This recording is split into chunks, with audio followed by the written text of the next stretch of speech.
बच्चों इधर ध्यान दो। ये चैप्टर में बताया था आपको भौतिक तथा रासायनिक परिवर्तन।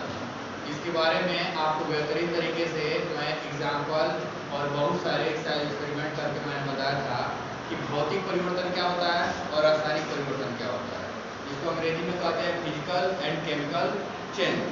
ठीक है, शुरू में मैंने बताया था आपको कि कागज का फाड़ना यह आपका भौतिक परिवर्तन होगा, बट वही बात अगर कागज को हम जला दें तो वह एक रासायनिक परिवर्तन होगा। ठीक है, तो दोनों परिवर्तन को मैंने 2 दिनों में आपका फिनिश कर दिया चैप्टर को। यहाँ पर एक्सरसाइज मैंने चालू किया और एक्सरसाइज में यही बताया गया आपको कि निम्नलिखित प्रकरणों के अंतर्गत होने वाले परिवर्तनों को भौतिक तथा रासायनिक के परिवर्तन के रूप में वर्गीकृत कीजिए।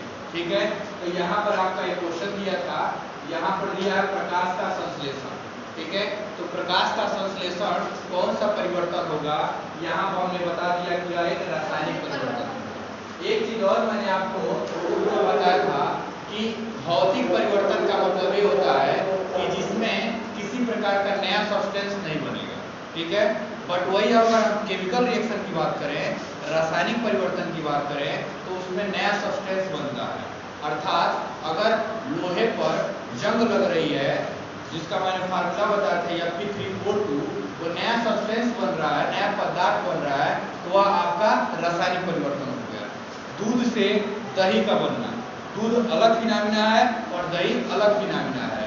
तो दूध से जब दही बन रहा है तो नया सब्सटेंस बना, नया पदार्थ बना, तो वह हमारा कौन सा परिवर्तन हुआ?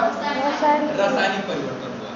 तो उसी को यहाँ पर आपको क से 6 तक एक्सरसाइज में दिया हुआ है, तो आपको इजी तरीके से मैंने यहाँ पर लिख दिया है और आप इसको लर्न करेंगे। जैसे जल में शक्कर को घोलना, जैसे जल में शक्कर को घोलना, यह आपका भौतिक परिवर्तन होगा। कोयले का जलना, कोयले का जलना रासायनिक परिवर्तन होगा। मोम का पिघलना, मोम का पिघलाना, जैसे मोम आप देख रहे हो कैंडल्स, तो कैंडल को जब पिघलाओगे तो कैंडल ही रहेगा। ठीक है, हीरा नहीं बन जाएगा। तो यह कौन सा परिवर्तन होगा? भौतिक परिवर्तन होगा। एल्युमिनियम के टुकड़े को पीट कर उसका पतला पत्र फाइल बनाना, एल्युमिनियम को अगर तुम हथौड़े से मार रहे हो, पीट रहे हो, ठीक है, तो एल्युमिनियम है तो वह आपका गोल्ड नहीं हो जाएगा, वो गोल्ड नहीं होगा, वह एल्युमिनियम ही होगा। नया कोई सब्सटेंस नहीं बन रहा है, तो वह कौन सा परिवर्तन होगा? भौतिक परिवर्तन होगा। उसी तरह भोजन का पाचन होना, भोजन का पचना, हमने बताया था आपके कि आपके शरीर में बहुत सारी क्रियाएं होती हैं। आप जो भी भोजन करते हो वह रासायनिक क्रिया के दौरान वह डाइजेस्ट होता है।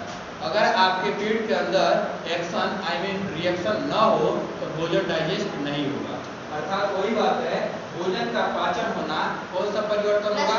रासायनिक परिवर्तन होगा। तो यहाँ तक आप अपने कॉपी में नोट कर लीजिए, उसके बाद मैं अगला क्वेश्चन सॉल्व कराता हूँ। ओके।